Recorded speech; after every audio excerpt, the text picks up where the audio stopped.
Assalamualaikum warahmatullahi wabarakatuh. Kenalkan, nama saya Fauzia Fahmi dari Madrasah Nurul Asadiyah Calacu. Akan memaparkan materi mengenai hadis sahih. A. Definisi hadis sahih. Menurut Al-Hafiz Ibnu Hajar dalam Nukhbatul Fikar, yang dimaksud dengan hadis sahih adalah hadis yang dinukil atau diriwayatkan oleh rawi yang adil, sempurna ingatannya, sanadnya bersambung-sambung, tidak berilat dan tidak janggal. B. Syarat-syarat hadis sahih. Untuk bisa dikatakan hadis sahih, maka suatu hadis harus memenuhi syarat sebagai berikut. Yang pertama, rawinya harus adil.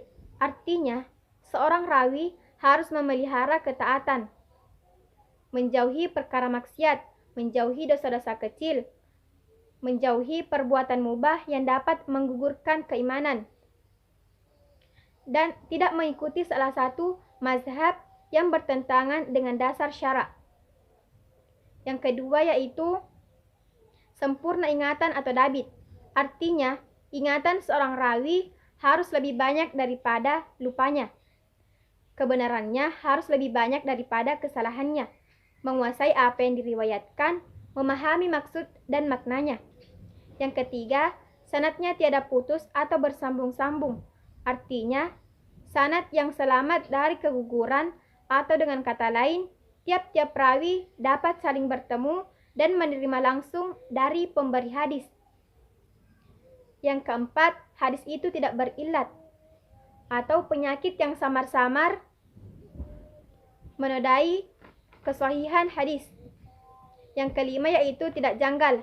Artinya, tidak bertentangan dengan hadis yang diriwayatkan oleh rawi yang makbul dengan hadis yang diriwayatkan oleh orang-orang rajin daripadanya.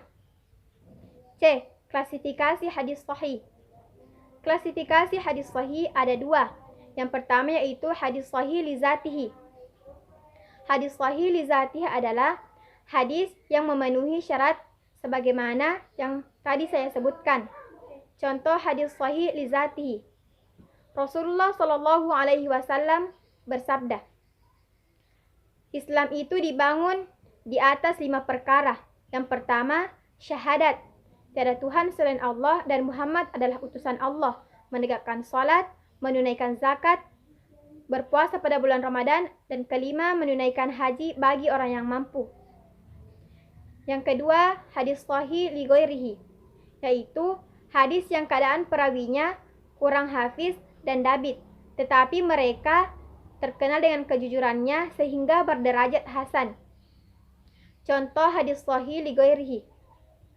Seandainya aku tidak menyusahkan umatku, pastilah akan kuperintahkan mereka untuk menggosok gigi tiap akan sholat. Hadis riwayat Bukhari dan Muslim. Hadis ini, bila kita riwayatkan dari Bukhari dan Muslim, menjadi hadis yang sahih dengan sendirinya. Karena keduanya meriwayatkan dari jalan Al-A'raj bin Hurmuz 117 Hijriah dari Abu Hurairah radhiyallahu anhu. Isnad ini dengan jelas menetapkan kesahihan hadis. Namun, bila kita lihat lewat jalur periwayatan At-Tirmizi, maka hadis ini statusnya menjadi sahih li ghairihi.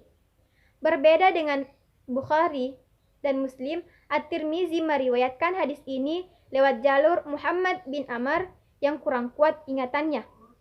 Lalu, lewat jalur Abu Salamah dari Abu Hurairah radhiyallahu anhu, maka segala riwayatnya dianggap hasan saja. Namun, karena ada riwayat yang sahih dari jalur lain, maka jadilah hadis ini sahih li ghairihi. D. Kedudukan hadis sahih. Sebenarnya, di dalam suatu hadis yang berstatus sahih, masih ada level atau martabat lagi. Ada yang tinggi nilai kesahihannya, ada yang menengah, dan ada yang agak rendah. Semuanya disebabkan oleh nilai kedabitan atau kekuatan ingatan dan keadaan perawinya. Ada sebagian perawi yang punya kekuatan ingatan yang melebihi perawi lainnya. Demikian juga dari sisi adalahnya. masing-masing punya nilai sendiri-sendiri. Kedudukan hadis sahih yang pertama, ashahul asanid. Hadis yang bersanad ashahul asanid, predikat ini seringkali juga dikatakan dengan istilah silsilatuz zahab.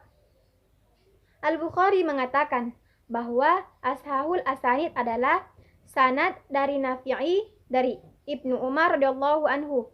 Sedangkan Abu Bakar bin Abi Syihab mengatakan bahwa ashahul asanid adalah sanad Az-Zuhri dari Ali bin Al-Nusain dari ayahnya Al-Husain bin Ali.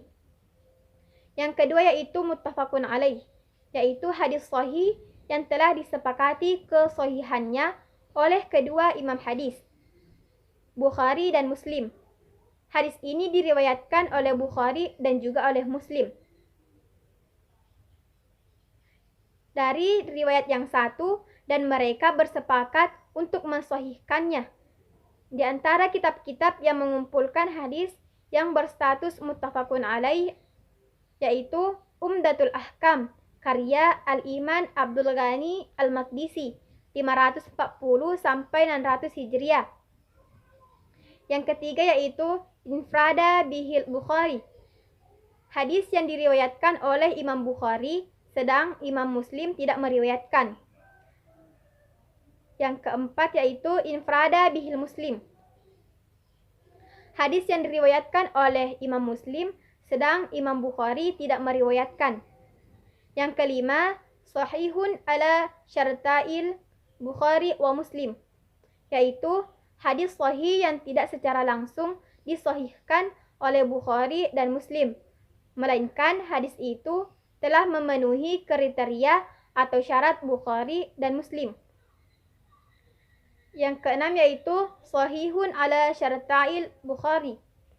Hadis sahih yang menurut syarat Bukhari sedang beliau tidak meriwayatkan. Yang ketujuh, Sahihun ala syarta'il Muslim. Hadis sahih yang menurut syarat Muslim sedang beliau tidak meriwayatkan.